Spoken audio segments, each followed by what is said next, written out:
hating Mr. Putin, Premier? Okay. I don't know why people hate me so much. I mean, I was born to a normal, ordinary family on October 7, 1952, to a loving and caring mom and a hardworking dad who worked for the military.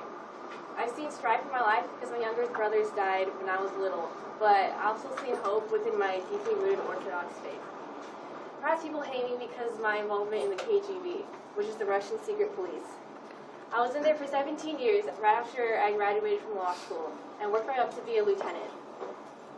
I was stationed in East Germany and worked in the intelligence gathering unit, which technically was illegal, but I love Russia so much I decided to join anyway. When I was stationed there, I helped send spies into the West to spy on Western governments and come back to Russia with information. And when the Berlin Wall fell, I stayed back as mobs of people attacked the KGB building, and I protected it and burned down all valuable documents that were important to the Russia and KGB so it wouldn't get into the wrong hands. My political career probably started when Boris Yeltsin appointed me to replace his vice president or prime minister.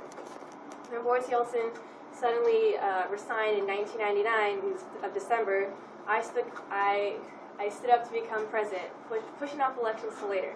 In 2000, I finally decided to run for president, and I was voted over 50% of the population, becoming the first or the second democratically elected president of Russia. After my term ended in 2004, I decided to run a second term, and again was voted by over 60% of the population, showing that people must have loved me. Unfortunately, I couldn't run a third term since it was against the law and against the Constitution, but I was okay. I had a good friend, Dmitry Medvedev, who decided to run in 2008 and appointed me once he won as his prime minister. Although I was not president, I still had a lot of power. Once that term ended, I was now able to run for president in 2012. It took a vote and I won, this being my third presidency. Many people said that the votes were rigged and that it was illegal, and there were many protests in the street about my new dictatorship. But I mean, in the end, I have the last laugh because I am ruling over Russia. Perhaps maybe it's my policies that people are upset about. When Chechnya tried to pull away from Russia and become independent, I put my foot down and sent military troops to stop the Islamic rebellions. Luckily for me, when 9/11 happened at USA, it further proved my point that we shouldn't allow Islamic rebels in Chechnya.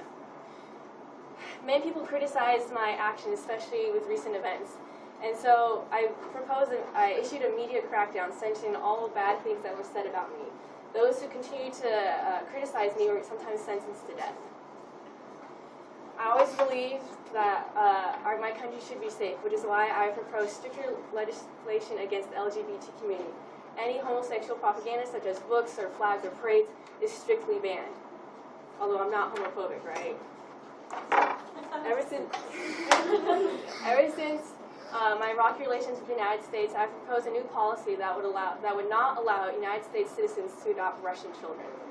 However, I think the most recent policy and law that I've issued, or my most recent policy or laws that probably made people the most hated most about me was my interventions with Crimea and the Ukraine. When the Ukraine rebellion started in 2014, the president asked me if I could send military help to bring order and law and stability to the crumbling country. I agreed partly because there are many Russian-speaking people in the Ukraine, and I see the Ukrainian and Russians as one person.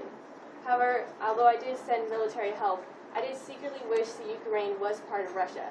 So I sent in other troops to fight for my cause, disguised as Red Cross workers and humanitarian workers.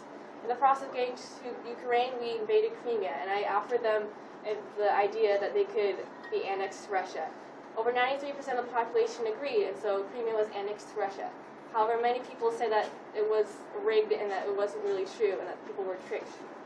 Although I sometimes agree with this because the Crimeans felt threatened that there were so many Russian soldiers hanging around, they had no other choice but to vote to be annexed to Russia. However, even in the end, I'm still one of the most powerful and influential people in the world. My only goal is to bring Russia back to its glory days. So even though people see me as ruthless and crazy, I still have many followers around Russia in the world, which is why Time magazine named me Person of the Year in 2007.